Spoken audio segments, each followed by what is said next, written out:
রক্তের সম্পর্ক নেই, সেই আপামর গ্রামবাসী রবি ঠাকুর বলতে অজ্ঞান। আর রক্তের সম্পর্কের ভাই নিজের বরটাকে ছেড়ে আজ ঘর ছেড়ে পরবাসী। ওগো ঠাকুর, এই সংসারে আর কত কি যে আমাকে দেখতে হবে। আমার সোনার টুকরো ছেলে রবি আজ। রবি এলি বাবা? হে একই রবি, তোর মাথায় এত বড় ব্যান্ডেজ কেন বাবা? তেমন কিছু না, হঠাৎ পা পিছলে পড়ে গিয়ে কপালটা একটু কেটে গেছে। একটু কেটে গেছে তো এত বড় ব্যান্ডেজ কেন বাবা? ও মা, তুমি সবকিছুকে এত বড় করে দেখো না। কেন দেখবো না বাবা?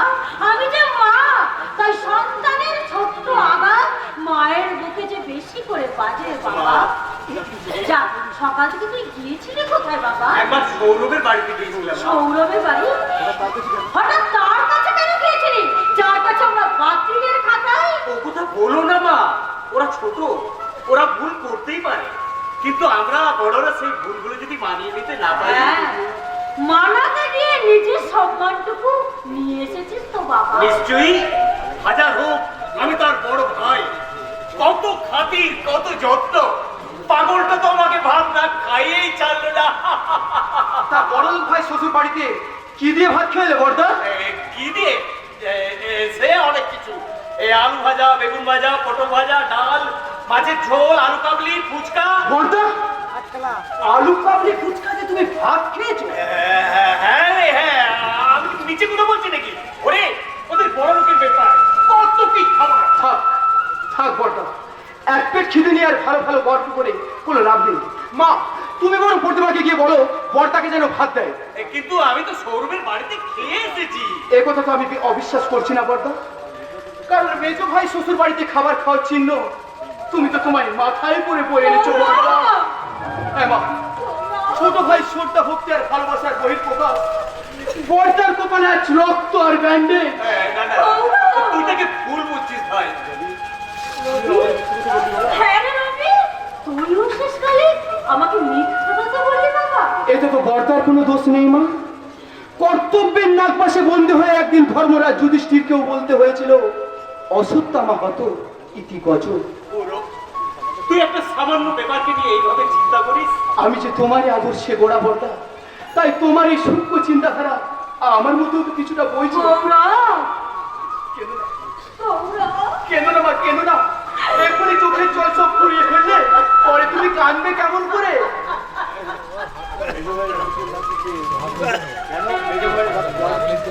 কি বলো? প্রতিমাকে ভাত দিতে পারো, প্রতিমাকে ভাত দিতে পারো, চিৎকার করছো কেন? মেজো ভাইয়ের বাড়িতে না থেকে পেট করেনি বুঝি? প্রতিমা, কি বলছো তুমি? ঠিকই বলছি, চিৎকার করো না। মানুষ ভাত খায় দুপুরবেলা, বিকেল বেলা নয়। দুপুরবেলা যদি কেউ ঘুরে ঘুরে বেড়ায়, তার জন্য নিশ্চয়ই বিকেল বেলা কেউ হাড়ি নিয়ে করে করে বসে থাকবে না। প্রতিমা, চিৎকার করো না। এই মুহূর্তে কাউকে ভাত বেড়ে দাও আমার পক্ষে সম্ভব নয়। আমি এক্ষুনি বাপের বাড়ি যাবো। হ্যাঁ, বাপের বাড়ি তুমি নিশ্চয়ই যাবে বৌমা, তবে গৌরব আছে, সে তোমাকে পৌঁছে দেবে। না, আমাকে পৌঁছে দেওয়ার জন্য কাউকে কোনো প্রয়োজন হবে না, আমি একাই যেতে পারবো। তাহলে কি হয় বৌমা? তুমি হলে এই সংসারের গৃহলক্ষ্মী, এই সংসারের ছোট বউ, তাই এই সংসারের কিছু নিয়ম কানুন। শোনো, ওসব নিয়ম কানুনের তোয়াক্কা করতে আমি করি না। আর আপনাদের বাড়ির গৃহলক্ষ্মী আমার এখনো ইচ্ছে নেই, তাই আমার চলার পথে ভুল করে কোনো বাধা দিতে হবে।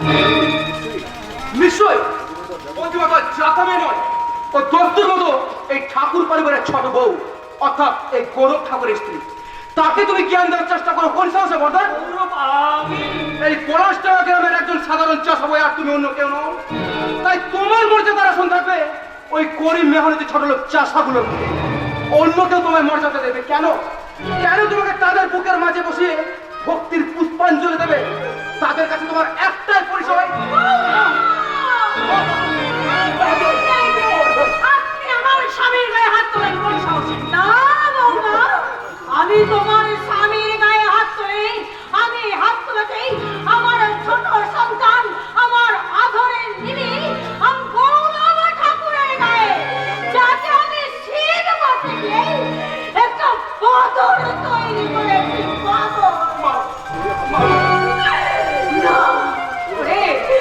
ও হতো বাবা, যে মরটাকেই এতদিন তুই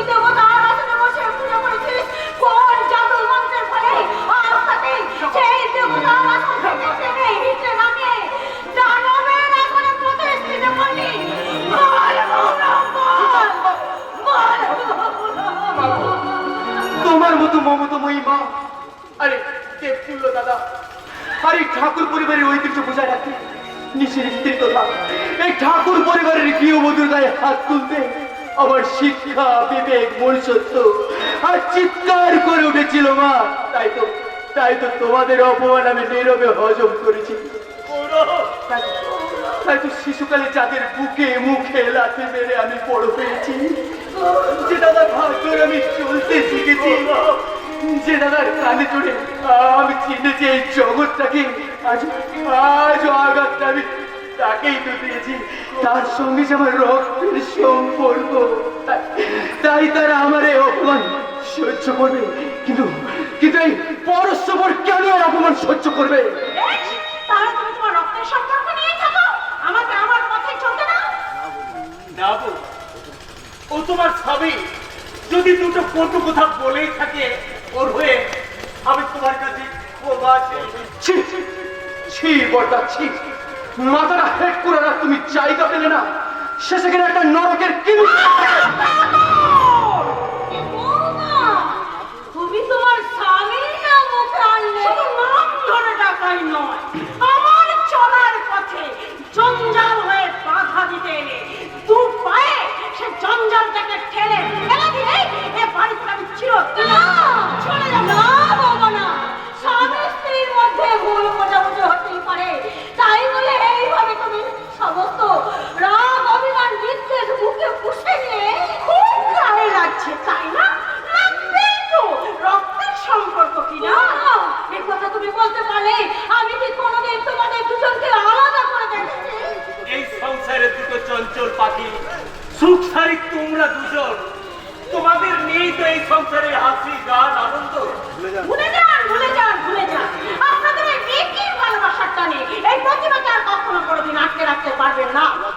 আমি হাজার দুঃখ কষ্ট বুকে নিয়েও মুক্ত বিহঙ্গের মতো আকাশ উড়ে বেড়াবো, তবে এ বাড়িতে আমি আর এক মুহূর্ত থাকবো না না বৌমা, যেও না, যেও না, যেও না বৌমা। সরে যাও, প্রতিভা! থামলে কেন গৌরব ঠাকুর? ছাড়াও হাত, দেখি তোমার কত সাহস। গৌরব ঠাকুর, এটা তোমার জীবনের প্রথম ঝটকা, দ্বিতীয় ঝটকা আসছে তীব্র সুনামি হয়ে। প্রস্তুত থেকো, তৈরি থেকো, সামলানোর জন্য প্রস্তুত থেকো।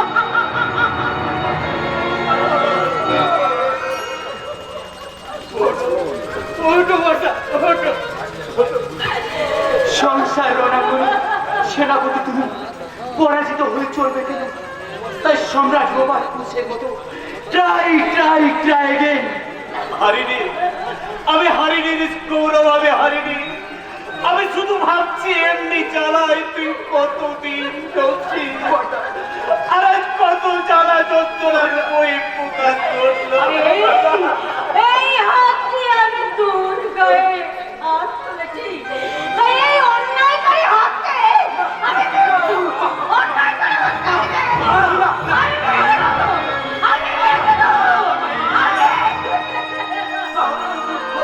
যন্ত্রণার মধ্যেও গ্রাম বাংলার বুকে এটাই যে চিরন্তন শাশ্বত ছবি। সব ছবি কালো হয়ে গেছে দাদাকু, সব ছবি কালো হয়ে গেছে। কেন, কি হয়েছে? এই মাঠে তোর সব ছবি চৌধুরী বাবুর লোক মাপাচুপা করছে। ওটা চৌধুরী বাবুর লোক আমার জমিতে মাপাচুপা করছে ওরা কেন? কইছে ওই মেজো ঠাকুর তার ভাগের ভিটা জমি চৌধুরী বাবুর কাছে বিক্রয় দিয়েছে।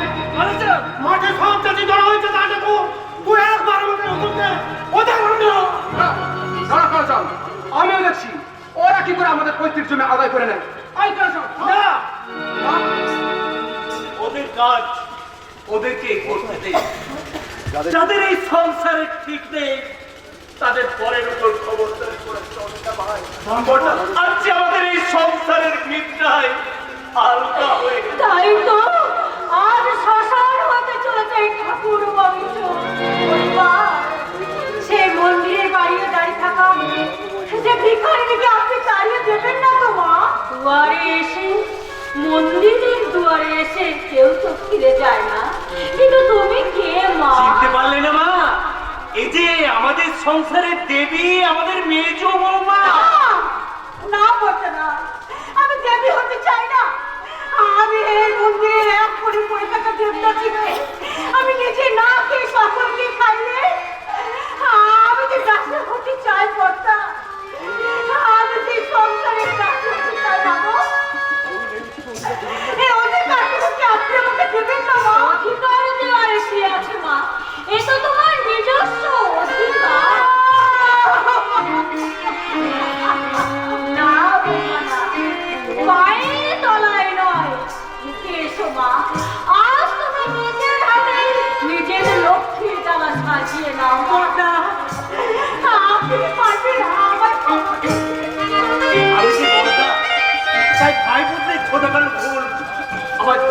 নেই। ঠাকুরপো, তুমিও কি? যেমন লক্ষণের মতো সব আদেশ পালন করবো বৌদি, তুমি শুধু একবার আদেশ করেই দেখো। কালা ভাই, এই সবার সকলের মতো তুমিও আমাকে? নয় নয়, আমি ওদের মতো ঠাকুর না আছে যে সবাইকে ক্ষমা করেছে, যে মেজ ঠাকুর এত বড় বিরোধী করেছে, আর বউ তুমি। কিন্তু একজনের অপরাধের সাজা অন্যজনকে দেওয়া তো উচিত নয় রে কালাচাঁদ। যা, তুই চাষিদেরকে বল যে যার কাজে মন দিয়ে, যে জমি কিনেছে সে তো দখল নেবে। আমি যে তাই করছি না ঠাকুর, তবে তুই মেজ বৌদিকে ক্ষমা করে। আচ্ছা ঠিক আছে, ঠিক আছে। আর একটা কথা বলে যায়, ওই সব ব্যাপারে হরিশ্চন্দ্র হলে ওই শয়তানের তো সুযোগ নিবে। তাই বলছি সাবধান, খুব। আচ্ছা ঠিক আছে কালা, ঠিক আছে। আজ বৌমা নতুন এলো, যা জানে বৌরা, যা আমার বৌমার জন্য একটু মিষ্টি নিয়ে আয়, যা। তুমি দাঁড়াও মা, আমি এক্ষুনি নিয়ে আসছি। দাঁড়ান গৌরব বাবু, আপনারা সকলে থেকে ব্যাপারটা ফয়সালা হয়ে। তার মানে আমাদের স্যার এই বাড়ির গৌরবপুর অংশটা কিনে নিয়েছে, আর সেই অংশটা আমরা মেপে নিয়ে ভেঙে ফেলতেছি। এবং সেই অংশটাই গড়ে উঠবে আমাদের স্যার, আই মিন ওই ধর্মদাস চৌধুরী বাংলা মোদের কারখানা। কারণ বাবু, আপনি নিজে দাঁড়িয়ে থেকে আমার কিছু করা নেই গৌরব বাবু, আইন তার নিজের পথে চলবে। কিন্তু ভারতবর্ষের কোন ধারায় লেখা আছে দারোগা বাবু যে বসত বাড়ির সংলগ্ন জায়গায় মদের কারখানা তৈরি হবে? এটা আমাদের স্যার লাইসেন্স প্রাপ্ত মদের কারখানা। হ্যাঁ, লাইসেন্স উনি পেয়েছেন, কিন্তু বাড়ির সংলগ্ন জায়গায় মদের কারখানা করার জন্য নয়। দারোগা বাবু, আইনের অনেকগুলো দিক থাকে দারোগা বাবু, সবগুলো খতিয়ে দেখে তবে আপনি সেই কাজে সাহায্য করবেন। কিন্তু কি না, তুমি ধর্মদাস চৌধুরী বেতনভুক কর্মচারী হতে পারো, কিন্তু এই ঠাকুর বংশের বইয়ের নাম ধরে রাখার কোনো অধিকার তোমার নেই। কিন্তু ম্যাডাম, আমরা স্বামী তো তার সমস্ত অংশের সম্পত্তি আমরা দাদাকে বিক্রি করে দিই। দারোগা বাবু, আমার স্বামী বিখ্যাত ঠাকুর পরিবারের ছেলে, আর এই পলাশডাঙ্গা গ্রামের মাটির ভগবানের ভাই, সে কোনো বড় লোকের পাঁচাটা ঘর জামাই নয়।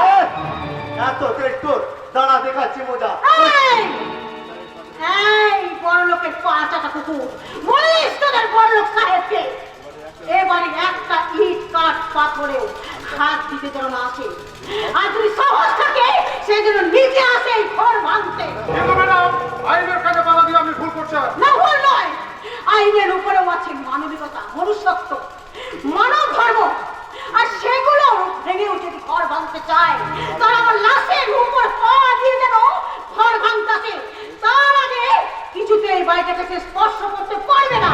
বেশ, আমরা চলেই যাচ্ছি ম্যাডাম, তবে যাবার সময় বলা যাচ্ছে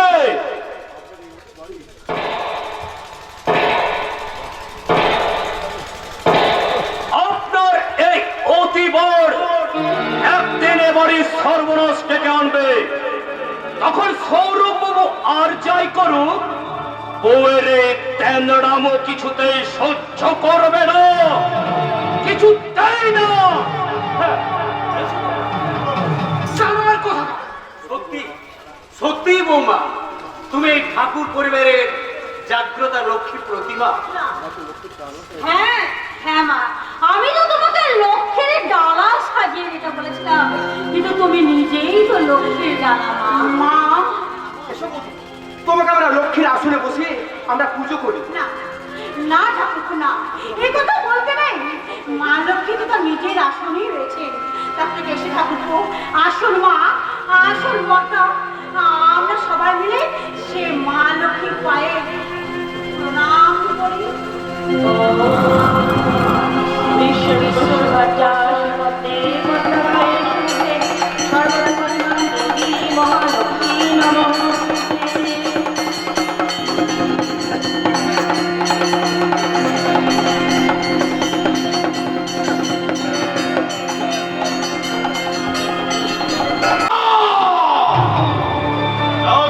পুজো অর্চনা নয়, শুধুমাত্র প্রতিহিংসার বাতাবরণ তৈরি করে আমি করবো আমার ছত্রিত বিতর্ক।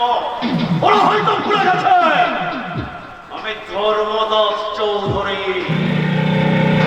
প্রয়োজনে আমি মানুষের পায়ে ধরি, আর প্রয়োজনটা ফুরিয়ে গেলে তাকে কিন্তু গামছা পরিয়ে গামলায় চড়িয়ে গঙ্গা পার করে বাংলাদেশে সৌরভ ঠাকুরের গঙ্গা পর্বত দিনটা এগিয়ে আসছে কারণ আমার মিশনটা সাকসেস হতে চলেছে। আবার না, আপনার মিশন সাকসেস হতে দিল এখনো বহুত দূর। আর তো ওমেন আই মিন আপনার ম্যানেজার ঠাকুর বাড়িতে আমার কাছে দখল নিতে পারেনি। আলোকে প্রশাসনকে সঙ্গে নিয়ে গিয়ে আর সেখানে ঘোড়ার ঘাস কাটছিল। ঘাস না কাটলেও সেখান থেকে ফিরে আসা ছাড়া কোনো উপায় ছিল না স্যার। কারণ সেখানে বাধার প্রাচীর হয়ে দাঁড়িয়েছে আপনার মন কিনা। আমার মন নয় বড় সৌরভ ঠাকুরের স্ত্রী। এ আপনি কি বলছেন? টিনা আপনার বোন নয়?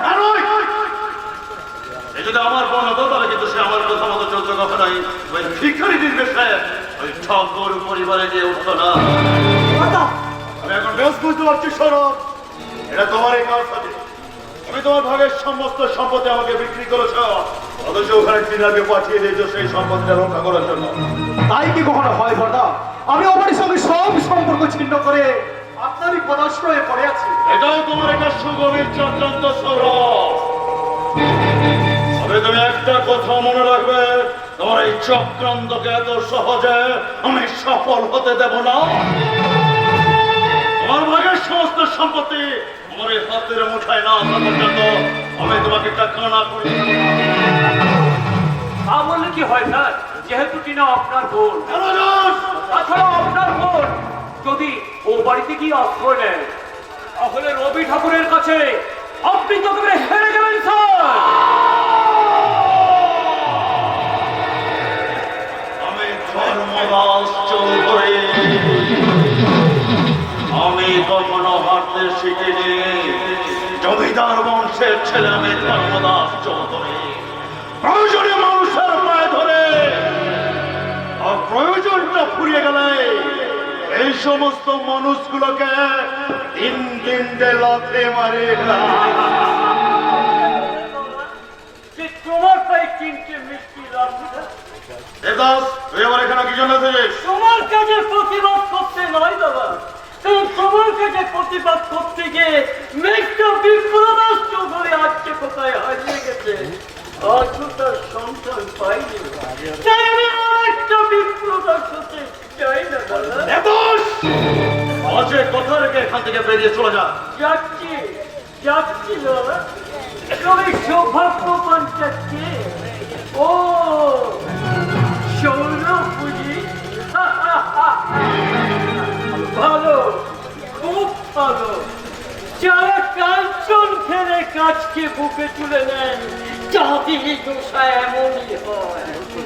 Don't worry, my brother. Don't worry. ছোটদা আমি এতকাল খড়কের মাঝে দাঁড়িয়ে বলের পাঠার মতো থরথর করে খেপে কোনো লাভ নেই দেবা। ওঠো জাগো, মাথা উঁচু করে বলো আমি ঠাক নই মা, আমি শুধু কাঁপতে নই কাঁপাতে উঠাবো। দেবদাস! এই, এই, এই, এই, এই, এই, তোর মতো পাগলের পাগলামি শোনার মতো লেগে এখানে নেই। দয়া করে বেরিয়ে গিয়ে তুই আমাদেরকে উদ্ধার কর। চাই নাকি? আমি থাকলে তোমার নাভিকে বুঝতে বুঝি। দেবদাস, তুই কিন্তু আমার সহ্যের সীমাটা ছড়িয়ে যাচ্ছে। মনে রাখিস এরপর কিন্তু আমি ধরো আন্ডাতে হতাম। কেন এখানে থেকে নিজের সম্মানটা নষ্ট করছেন ছোটদা? আর তোমার বুঝি সম্মান বাড়ছে? তুমি এই বাড়ির জামাই হওয়া সত্ত্বেও বাড়ির একটা পোষা কুকুরের মর্যাদা তো পাওনি দাদা। সেটা তো আমারই নিজের দোষে, কিন্তু আপনি সে দোষে দুষ্ট হতে যাবেন কেন? যাক, শুনে খুশি হলাম। তুমি অন্তত বুঝতে পেরেছো যে তোমার ভুলটা কোথায়।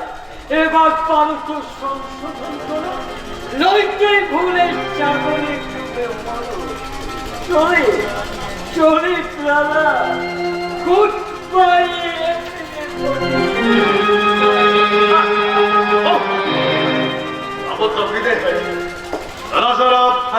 তোমাকে আমি 5 দিন সময় দিচ্ছি।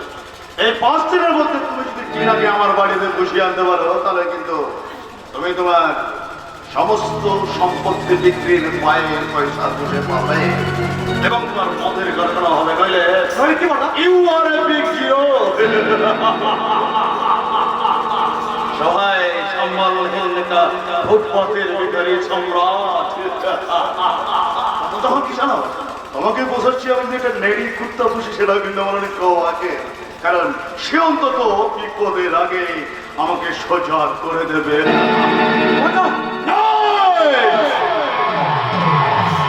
আছে শুধু তার সেই মুখ নিশ্চিত অমৃত বাণী, আমি ধর্মদাস চৌধুরী।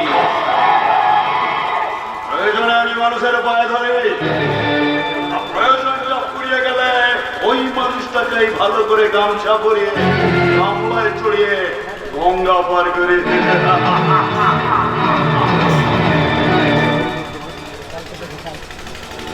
এবার দেখছি তোমার এই গঙ্গা পার হওয়ার দিনটা এগিয়ে আসছে। সরব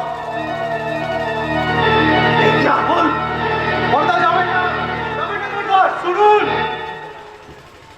এই শোন, তুমি বলে দাও আমি এখন কি করব। সেটা ঈশ্বর বলতে পারবে না, বলতে পারবো আমি। কিন্তু আমি তোমাকে বিশ্বাস করবো কেন?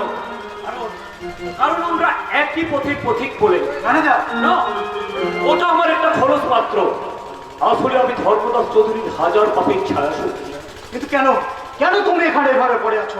নব যৌবনের উন্মাদনা, টিনাকে ভালোবেসে প্রথম প্রেমের টানে আমি অন্ধ পতঙ্গের প্রতি উড়ে এসে বসেছিলাম ওই আগুন ধর্মদাস চৌধুরীর কাছে। তারপর শয়তানটা আমার সঙ্গে টিনার বিয়ের প্রতিশ্রুতি দেয়। আমাকে ওদের ম্যানেজার করার শর্তে আমি আমার সমস্ত কিছু বিক্রি করে সেই টাকাগুলো তুলে দিই ওই জানোয়ারটার হাতে। বিনিময়ে মেয়েটি ম্যানেজার সেজে তার পাপ কাজে আমি সাহায্য করে চলেছি। তাহলে তুমি এখান থেকে পালাওনি কেন? কি করে পালাবো? কেমন করে পালাবো? আমি যে খুনের আসামি।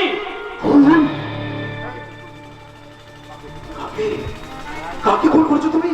ধর্মদাস চৌধুরীর মেজ ভাই ওই বিপ্রদাস চৌধুরীকে। কি বলছো তুমি? কেন কেন তোকে খুন করেছো? না না, আমি খুন করিনি। আমি খুনির সহযোগ ছিলাম। শয়তানটা নিজের হাতে খুন করে এই বাড়ির নিচে পুঁতে রেখেছে। এই কথা কেউ জানতে পারেনি? না, তবে ছোটবাবু কিছুটা আজ করতে মেজদার শোক ভুলতে বর্দার কাজের প্রতিবাদ না করে আকণ্ঠ মদে ডুবে আছে। জানি না আমার এই পাপ কিভাবে খণ্ডন হবে। একবারে বলো রে মধুমাখা হরিনাম, একবারে বলো রে মধুমাখা হরিনাম বলো রে। নামের গুণে চলায় মাথায় উদ্ধারিয়া গেল রে মধুমাখা হরিনাম বলো রে। একবার বলো রে মধুমাখা হরিনাম বলো রে। মাইনা দুহাত তুলে আমার সঙ্গে সঙ্গে বলুন, একবারে বলো রে মধুমাখা হরিনাম বলো রে। একবার বলো রে মধুমাখা হরিনাম বলো রে। কে ভাই তোমরা সুখে আছো না দুঃখে আছো? আমাদের সুখ দুঃখের সঙ্গে তোমার সম্পর্ক নাকি? আছে। সুখে থাকলে আরেকটু লেগেই শোনাবো, আর দুঃখে থাকলে কেটে। আসলে কি জানো, চিত্তে সুখ না থাকলে গীত হয় না ভাই। তাহলে কেটাই পড়ো, আমাদের চিত্তে কোনো সুখ নেই। কেন তোমরা কি ফরজামায় না চোর না খুনি আসামি? আমাদের কি দেখে মনে হয় চোর বা খুনি আসামি? সেটা তো ভগবানও বলতে পারবে না ভাই, কারণ এই সমাজে শিক্ষিত ভদ্রলোকরাই তো পোস্টগুলো দখল করে আছে। কথাবার্তা শুনে তো তোমায় বাউল বলে মনে হচ্ছে না। তুমি কি সত্যি বাউল না বাউল সেজে আছো? হয়তো হবে। ওই যে কথাতে আছে না, খেলাই না বললে বিড়াল কাছে উঠে না, খেলাই না বললে বিড়াল কাছে উঠে না। খেলার নাম বাবাজি দোনো বুঝাইছি, খেলার নাম বাবাজি দোনো বুঝাইছি।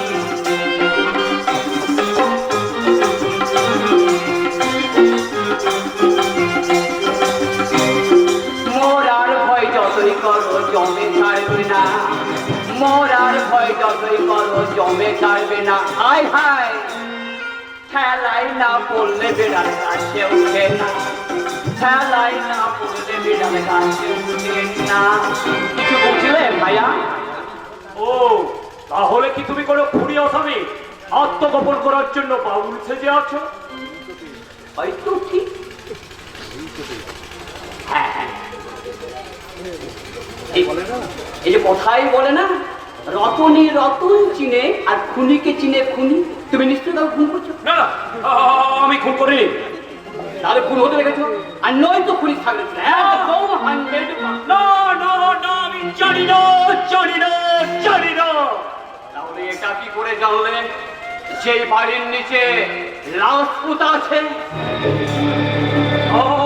আপনি কি করে জানলাম? কেমন করে আমার পক্ষে জানার সম্ভব হলো, তাই না ম্যানেজার বাবু? আচ্ছা ঠিক করে বলুন তো, আপনি ঠিক কিসের ম্যানেজার? আমি এই চৌধুরী বিলার কর্ম ম্যানেজ করার ম্যানেজার, তাই না? হরিদিন তো গেল, সন্ধ্যা হলো, পার করো আমার। হরিদিন তো গেল, সন্ধ্যা হলো, পার করো আমার।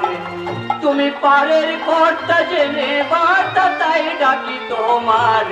হরিদিন তো গেল, সন্ধ্যা হলো, পার করো আমারে। আরে বাবার পাপির সঙ্গী হয়ে জীবনে অনেকগুলো দিন তো কাটালে, এবার প্রায়শ্চিত করতে হরিনাম করো ভাই, হরিনাম করো। সত্যি করে বলুন তো, কি আপনার পরিচয়? আপনি কে? আমি দানব মানব দেবতার ভয়, বিশ্বের আমি চির দুর্জয়, জগৎ ঈশ্বর ঈশ্বর, আমি পুরুষোত্তম সত্য, আমি তাথিয়া নাথিয়া মাথিয়া বেড়াই, স্বর্গ পাতাল মর্ত।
তা তো সেই কেলে ছোড়াটা কোথায় রে এলো বেশি?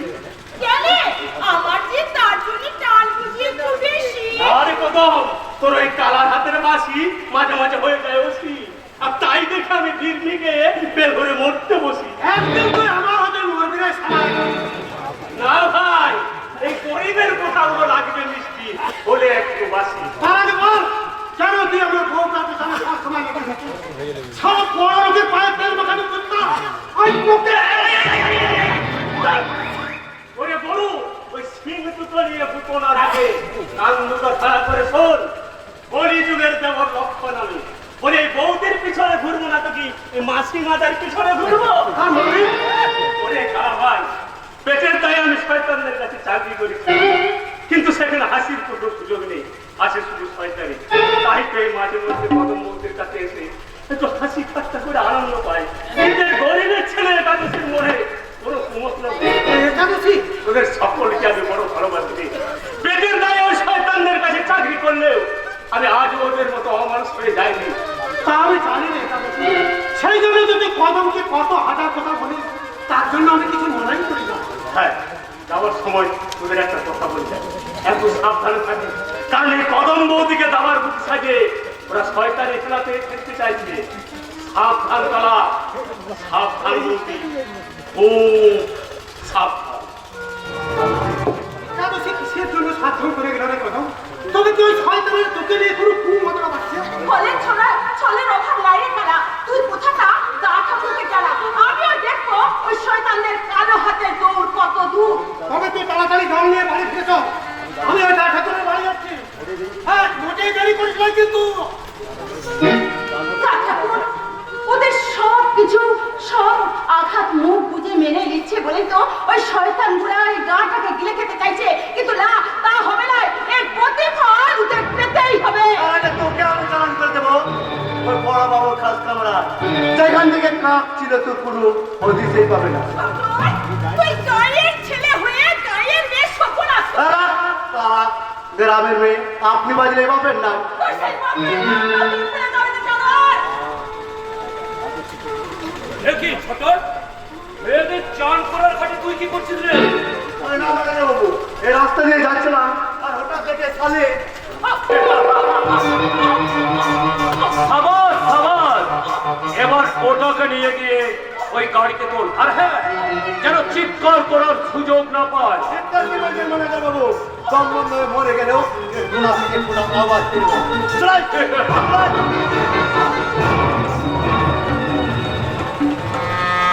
রবি ঠাকুরের সুখের সংসার ভেঙে দিয়ে গ্রামের মানুষের ক্ষোভের মুখে পড়ছে ওই জানোয়ার ধর্মদাস চৌধুরী। সেই ক্ষোভের আগুনে ঘি পুড়বে তখন, যখন এই গ্রামের মানুষ জানবে ওই ধর্মদাস চৌধুরী কদমকে চুরি করে নিয়ে গেছে। আগুন জ্বলে উঠবে পরস্পরের উপরে, আর সেই আগুনে পুড়ে ছাই হয়ে যাবে এই পাউপুরি চৌধুরী হিলা। অল্পর সেই আগুনের ধ্বংসস্তূপের উপর দাঁড়িয়ে আমি হাঁটব তৃপ্তির হাসি।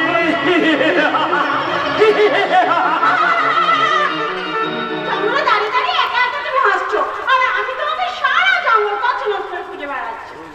অরূপ রতন কণ্ঠে ধারণ করতে হলে একটু আধটু কষ্ট সহ্য করতে হয় ডালে। কিন্তু এই অরূপ রতনই তো একদিন আমার সর্বনাশের মূলে ছিল। সেদিন সেই ভুলে প্রায়শ্চিত্ত করতে গিয়ে তোমাকে আমি ভালোবেসে রানীর আসনে বসি। আমি তোমার কথা মতো তোমার ভালোবাসার মর্যাদা রেখে সংসারটাকে ভেঙে তছনছ করে এখানে বেরিয়ে এসেছি। এবার শুভ দিনে শুভ করে তোমাকে বিয়ে করবো, তারপর কলকাতার বিলাসবহুল ফ্ল্যাটে আমাদের সুখের জীবন। আর আমি তখন তোমার বুকে মাথা রেখে বলবো, এই মধ্যরাতে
তাহলে ওই কথা রইলো, কাল আবার দেখা হবে। চলি, bye bye. Bye bye, tata. Bye bye. ও 9:08টার সময় তো কিসের পরিচয়? ও আমার অন্তরঙ্গ বন্ধু। বন্ধু বন্ধু। স্বামীর কাছে এসে ওইসব রংবাজ বিবেকবার কাপড় চোখে বেড়ার পরে করতে তোর লজ্জা করতে না? কেন লজ্জা করবে? দুদিন পরে গৌরবকে ডিভোর্স করে ওকে আমি বিয়ে করবো। প্রতিভা! কি হলো? থামলে কেন? চালাও হাত। দেখি তোমার কতখানি সাহস। চলো বস, থমকে গেলি কেন? ছোট বোন হয়ে দাদার মুখের উপর কথা বলার উপযুক্ত জবাব দে। তবে মুখে নয়, ওর কালে চট্ট বসিবে। আরে বাবা, দাদা। মামা তো ভাই, পরস্পর। ওকে দাদা বলে ভাবতেই আমার ঘৃণা করে। তারপর নাকি আমার বাবার ঘাড়ে বসে বসে খাচ্ছে। প্রতিভা! প্রতিভা, তোর এত দূর? তুই কিনা আমার সন্তান তুল্য ভাগনাকে। ও তো ঠিক কথা বলেছে বাবা। ও যে এত সুন্দর সত্যি কথা বলতে পারে আমি আগে জানতাম না মামা। বাবা, আমি আমি তোমার ঘরে বসে না, ও কথা তুই বলিস না। তুই যে আমার বুকের মাঝে কতখানি জায়গা জুড়ে বসে আছিস। আমি যে পরশুপ, তাই তাই আমি এক্ষুনি এই বাড়ি ছেড়ে না, এই বাড়ি ছেড়ে তোর কোথাও যাওয়া হবে না। এই বাড়িতে তুই আগে যেমন ছিলি, চিরকাল তেমনি থাকবি। তাহলে শোনো, ওর সঙ্গে এ বাড়িতে আমি একসঙ্গে থাকতে পারবো না। তাহলে তুই আমার বাড়ি থেকে বেরিয়ে যা। তুমিও শোনো, তোমার ইচ্ছার মতো আজ আমি এ বাড়ি থেকে চলে যাচ্ছি এবং যাওয়ার পরে তোমাকে আমি দেখিয়ে দিতে চাই তোমার বাড়ি ছাড়া এই পৃথিবীতে আমার জায়গা ছিল, আছে এবং থাকবে। প্রতিভা, প্রতিভা শোন, প্রতিভা! ওকে যেতে দেবো না।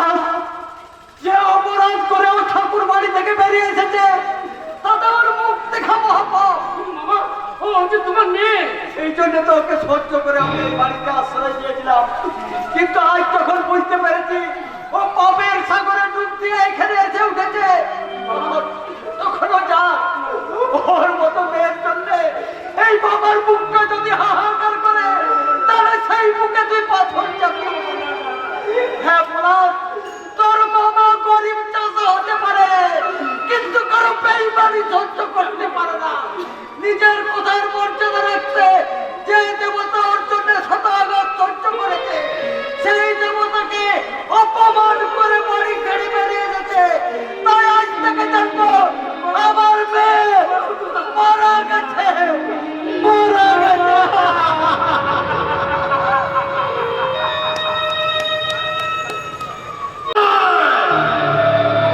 একে একে শাসন কটায় মরবে। আমার বিরুদ্ধে বিদ্রোহের ধ্বজা হয়ে আমি কাউকে বাঁচিয়ে রাখবো না। ওরা হয়তো ভুলে গেছে আমি ধর্মদান চৌধুরী। প্রয়োজনে আমি মানুষের পায়ে ধরে, আর প্রয়োজনটা ফুরিয়ে গেলে ছাড়া সেই মানুষটাকে খুন করে তার লাশটাকে মাটির নিচে চালান করে যেমন যেমন করেছি আমি আমার নিজের মেজ ভাই বিপ্রদাস চৌধুরীকে। ওটাকে চালান না করলে তোকে তোর বলে শোর বাচ্চা। এত সুন্দর একটা মেয়ের ওই সুন্দর মুখটাকে তুই কাপড় দিয়ে বেঁধে রেখেছিস। বল বলছে Shut up! তোদের কাউকে আমি ছাড়বো না, এটা আমার। আরে রিল্যাক্স রিল্যাক্স ডার্লিং।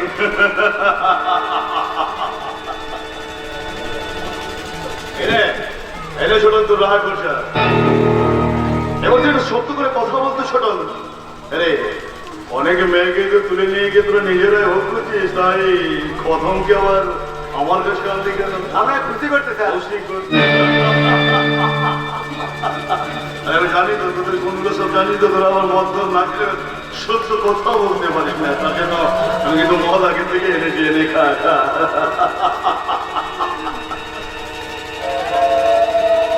এবার বল। ম্যানেজার বাবু বললেন এই কদমকে আমরা ঘরে ঢুকে দিতে পারলে এই ক্ষিপ্ত গ্রাম পঞ্চায়েতে আমি মারা যাবো।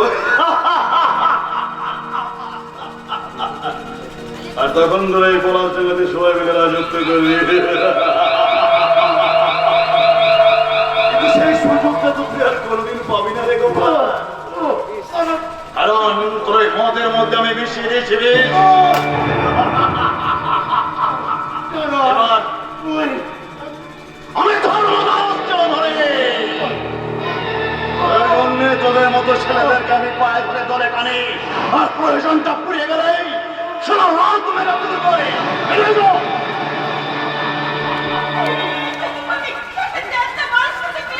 আমি ফেললাম মেরা ফেললাম সারা আমার মানুষ মার্কেটটা নেশা, তোর ফোন করটা নেশা।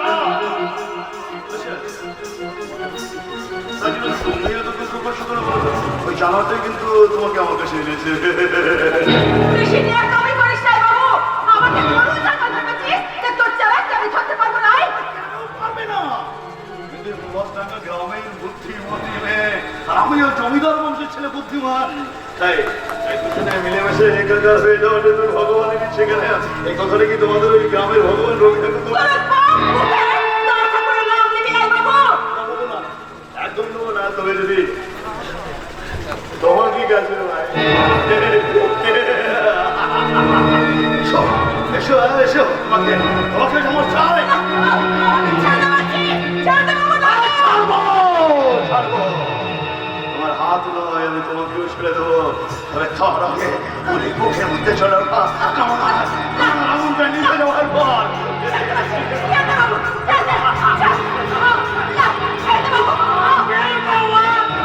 এই বদ্ধ ঘরের মধ্যে ভালুকের মতো দাঁত বের করে হাসছো, এটা কি আফ্রিকার জঙ্গল দেখছো চালু? এই তো আমার তুই এখানে কি জন্য থাকি?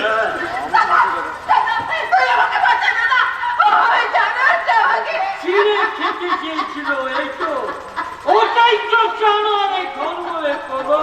দেবদাস, তুই কিন্তু আমার সহ্যের সীমাটা ছাড়িয়ে যাচ্ছে। না, এখনো ছড়াইনি। ছাড়ার এতক্ষণ আর একটা বিপ্রদাস চৌধুরী হয়েছে। নিজের হাতে তাকে ঘুষিয়ে তুলতে চাইছো কেন দাদা?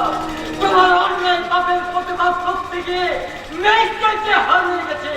এখন তো তুমি আমায় করছাও মন্ত্রে বলবে। তাহলে যত ওই তোর মেস্তার কথাই চলে চলো।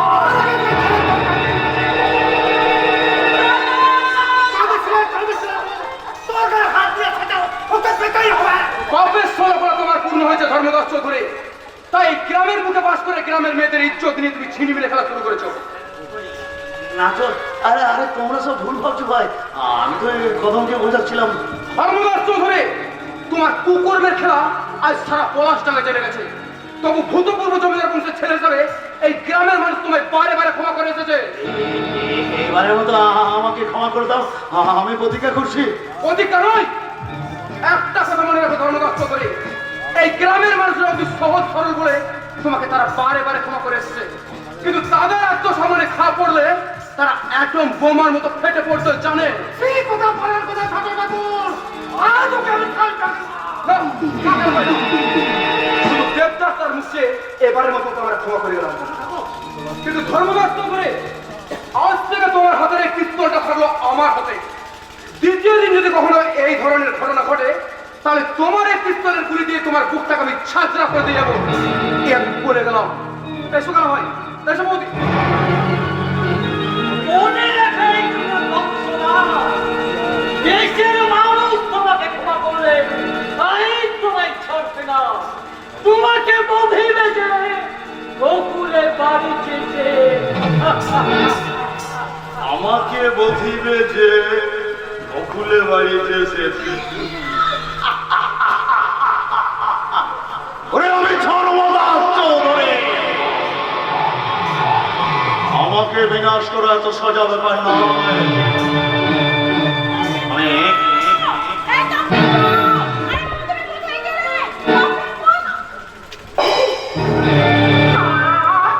এসে গেছে এসে গেছে এসে গেছে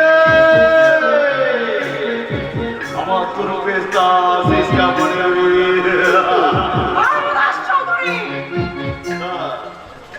মেয়েটা এখানে তপন,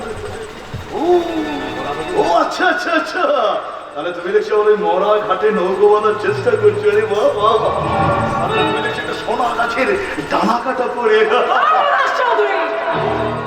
বাবা, নামটা তুমি ভালোই মনে রেখেছো, রাখবে নাই বা কেন? আমি তো তোমার মতো একটা সুগন্ধ গোলাপের মধ্যে বসে থাকা প্রথম ভঙ্গ। আবার এসো না, এসো আজকে সেই আগে এর মধ্যে শত্রুটাকে আবার ফিরিয়ে আনি। তুমি সে আগে জেনে গেছো এই ধর্মদাস চৌধুরীর খাবার ভেতরে কোন মেয়ের কোন চিৎকারের দাম নেই।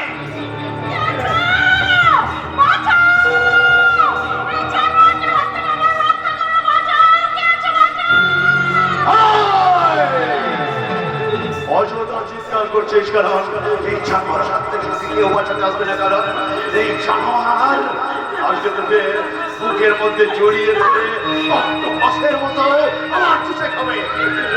ওকে সরাসরি স্যার, নইলে আমার হাতের এই পিস্তলের গুলি। আচ্ছা কিন্তু তোমাকে গুলি টুলি চালাতে হবে কেন বলতো? তুমি কেন গুলি চালাবে? আরে ওকে তুমি ওই 50,000 টাকার বিনিময়ে সোনা কাছে তুমি কি করছিলে? আমি তোকে 1 লাখ টাকা দিচ্ছি, ওকে তুমি আমাকে দিয়ে দাও। আমি তোমার মতো রূপে জানোয়ার নই ধর্মদাস চৌধুরী। কোথায় স্বামী যেটা চেষ্টা করছে। ঠিক আছে, তুমি তাহলে ওকে ওই সোনা কাছে দিয়ে বিক্রি করছি। চলে এসো প্রতিমা, এই জানোয়ারের কবল থেকে আমাকে উদ্ধার করে তুমি অন্য কোথাও নিয়ে যাচ্ছ। চলে যা এখান থেকে। সবাই তো চেনা হয়ে গেছে। তোমরা সবাই এক একটা জানোয়ার।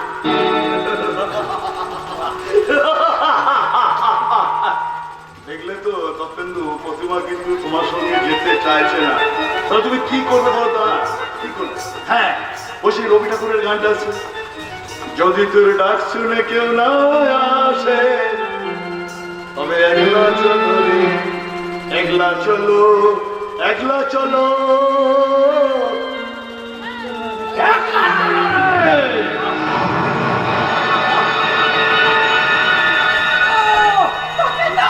প্রতিমা, তুমি তুমি তোমার দেবতুল্য স্বামীর কাছে ফিরে যাও।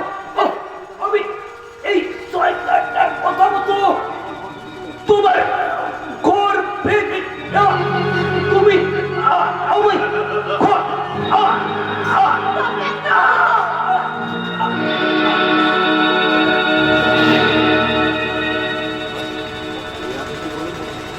আমি আপনি কি করলেন বর্দা? তপেন্দুকে আপনি খুন করলেন? আমি খুন করবো করে খুন করলে তুমি? আরে বোকা বোকা, একদম বোকা। চাকু হাতে দাঁড়িয়ে আমি যদি বলি না, তাহলে মানবে কেউ?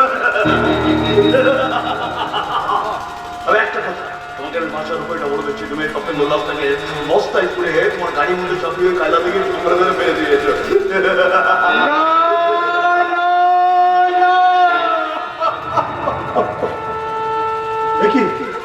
প্রতিমা, তুমি এখানে? ওই যে পুরনো প্রেমের অদীপ জ্বালাতে এখানে এসেছিল, তো একদম রুমালি হয়ে যা হয় আর কি। তুমি চেষ্টা তপনকে সহ্য করতে পারলে সেটাই ফোন করে বসলে। তবে জানো একটা কথা নয়, তোমার হাতের ধরা পিস্তল আর তোমার এই পূর্ব প্রেমিকা প্রতিমা আমার জীবনাতে রইল। লাশটাকে ফেলে দিয়ে এসো, তারপরে এখান থেকে এটাকে নিয়ে যাবে। যাচ্ছি।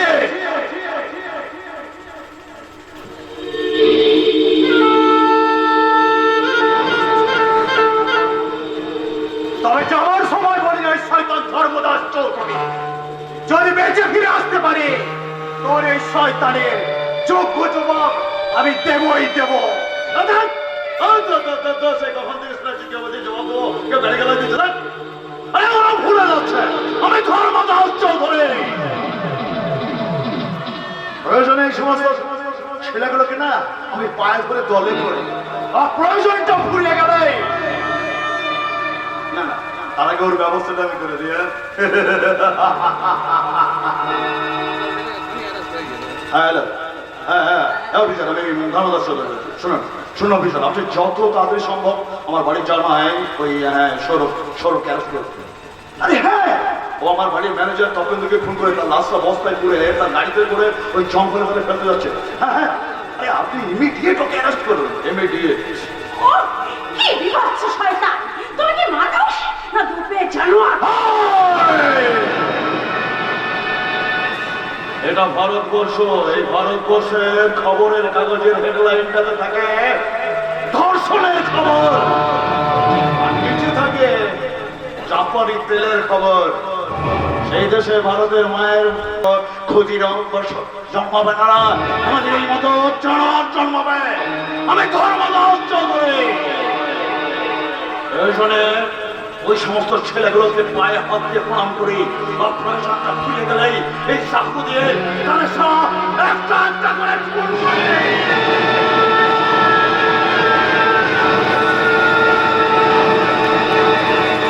আমি আপনাদের কিছুতেই বিশ্বাস করছি না, কিছুতেই বিশ্বাস করতে পারছি না যে ঠাকুরটার মতন দেব শিশুকে ছেড়ে প্রতিমা শুধু ছেড়ে যাওয়ার কথা বলছো বৌমা।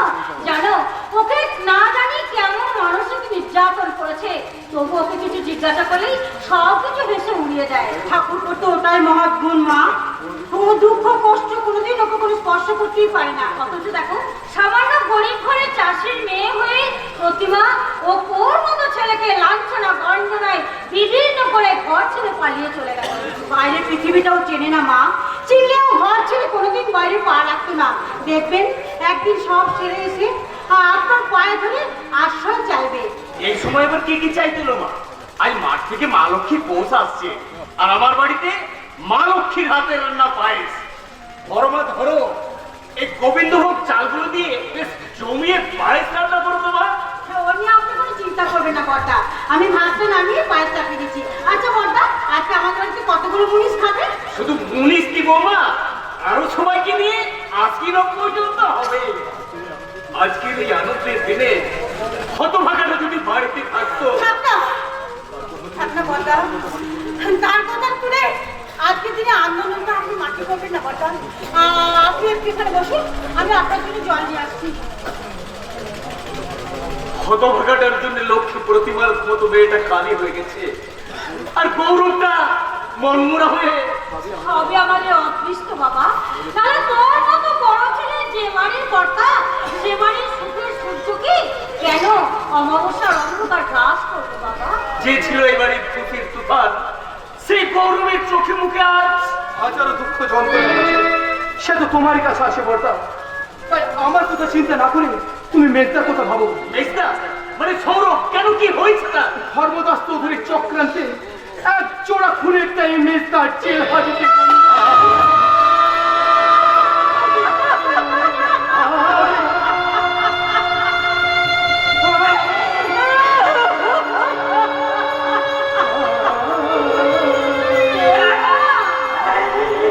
এমনটা হবে এটা আমি আগে থাকতে জানতাম মা। আমার শয়তান দাদা আমাকে কোনোদিন সুখে থাকতে দেয়নি, আজ সুখে থাকতে দিতে যাচ্ছে। কেঁদো না বৌমা, কেঁদো না। এই সংসারে তো ঝড় ঝঞ্ঝা থাকবে, তাকে শক্ত হাতে মোকাবেলা করার জন্য আমি তো বেঁচে আছি মা। প্রয়োজনে সব কিছু বিক্রি করে দিয়ে আমরা গাছতলায় থাকবো বৌমা, তবু আমার বাড়িতে দুটো মা কাঁদবে বর্দা, আর সেই বাড়ির বড় ছেলে হয়ে আমি আমি আমি পায়ে ধরে অনুরোধ করছি, ওঠো ওঠো প্লাস। কি হয়েছে বলো? তবে কি প্রতিমা? শয়তান ধর্মদাস চৌধুরী ও তার ম্যানেজার পুরো দূরে করে প্রতিমা ওই বাড়িতে চলে গেছে বর্দা। কি বলছো তুমি? কি বলছি বর্দা, কিছু বলছি। শয়তান যে মন্ত্রের পরে বলছে আমার হারিয়ে যেতে পারে না পলাশ, হারিয়ে যেতে পারে না, কারণ সে শুধু তোমার বোন নয়, এই ঠাকুর বংশের ছোট বউ। গৌরব, তুই এক্ষুনি সব কাজ করতে পারবো বর্দা, কিন্তু প্রতিমার সন্ধানে আমি যেতে পারবো না। এসব তুই কি বলছিস গৌরব? ঠিকই বলছি, ক্ষমার ফলগু ধারা তোমরা, তাই সেদিনের সেই চালাময় অপমানগুলো তোমরা ভুলে যেতে পারবে, আমি কিন্তু আজও ভুলিনি। কিন্তু তার অপরাধের সাজা দেওয়ার সময় তুই অনেক পাবি। বংশের মুখে একবার কলঙ্কের কালি লাগলে সে কালিবার তুই মোছাতে পারবি না রে ভাই। হ্যাঁ হ্যাঁ ঠাকুরপো, হ্যাঁ বর্দা তো ঠিক কথা বলেছেন। তুমি আর অবাক করো না, হাজার অপরাধ করলেও সে তো এবারে ছোট বউ, এটা তো তুমি অস্বীকার করতে পারবে না ঠাকুরপো। বৌদি কিন্তু যা যা গৌরব যা, আর দেরি করিস না, যেমন করে পারিস এ বংশের ছোট বউকে তুই ফিরিয়ে নিয়ে আয়। কি রে, তুই এখনো আমার সংসার ভেঙে দিয়ে আমি এদের পালিয়েছি। না না ঠাকুর, এখন আত্মহত্যা করা ছাড়া আর আমার উপায় নেই। তুমি আমার মৃত্যু দাও ঠাকুর, তুমি আমার মৃত্যু দাও। না না না না, এত সহজে আমি তো তোমাকে মরতে দিতে পাই না ডার্লিং, কারণ তোমাকে ঘিরে আমার কত আশা ভালোবাসা। না না না, এতদিন তো তোমার কথা মতো এগিয়ে যায়নি, কিন্তু আজ আশির ওখানে আবার এগিয়েছি, তখন তো আর পিছিয়ে আসা যাবে না।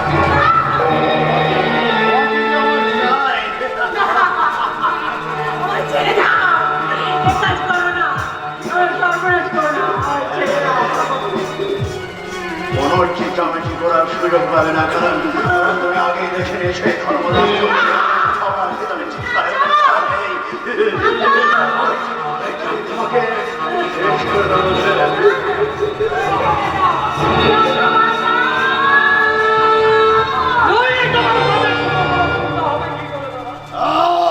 দেবদাসটা আবার এখানে কি জন্য এসেছিস? চলে যা, চলে যা এখান থেকে, নইলে আমার অবস্থা মেঘটার মতো করবে, তাই না বাবা? ঠিক তাই। আচ্ছা, তাই তোকে আমি তোর ওই মেঘটার কাছে পাঠাবো।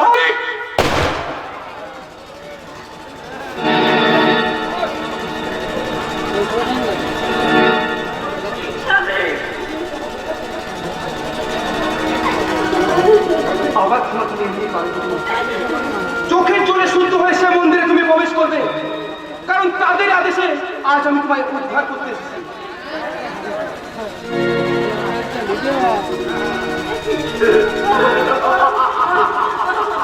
আমি ধর্মদাস চৌধুরী, প্রয়োজনে তোদের মতো মানুষের আমি পায়ে ধরে, আর প্রয়োজনটা ফুরিয়ে গেলে ইসলাম তোদেরকে একটা একটা করে খুন করে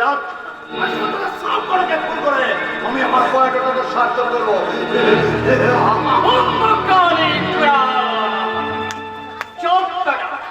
তুই জানিস না তোর এখন বড় দুঃসময় চলছে। শনি রাহু কেতু তোকে গ্রাস করেছে, তাই ওই খাল্লা পিস্তল তোকে কিছুই করতে পারবি না। নে বেটা, মায়ের জয় মন্ত্র এবং ভস্ত্র, এটা দিয়ে তোর জীবনে শনি রাহু কেতুকে ধ্বংস কর। দেখ ওগুলো আমায় দে।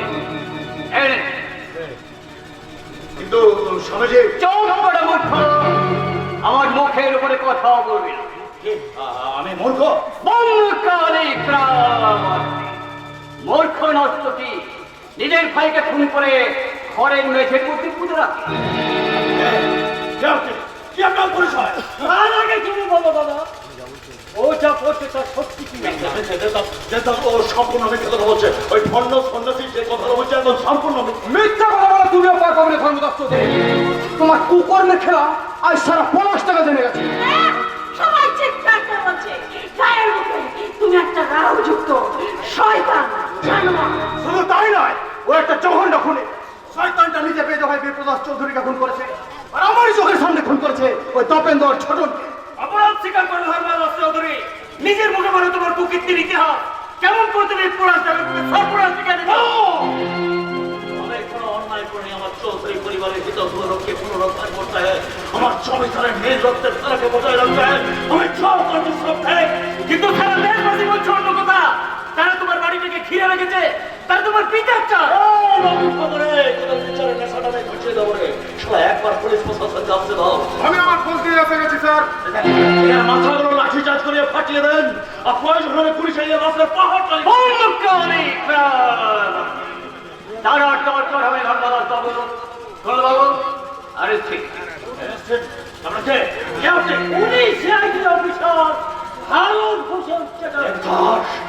দেবদাস বাবুর আবেদনে সাড়া দিয়ে ওনারই মেজে ভাই বিপ্রদাস চৌধুরী নিখোঁজের সন্ধান করতেন কলকাতা থেকে।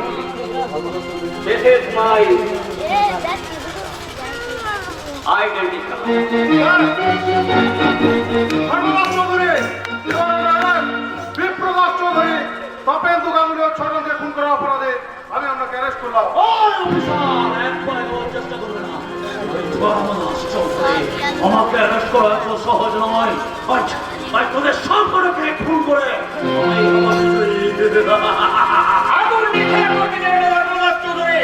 মনে রাখবে, আমার একটা নির্দেশে তোমাদের পাপড়ি চৌধুরীর ধ্বংস হয়ে যাবে।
Thank you.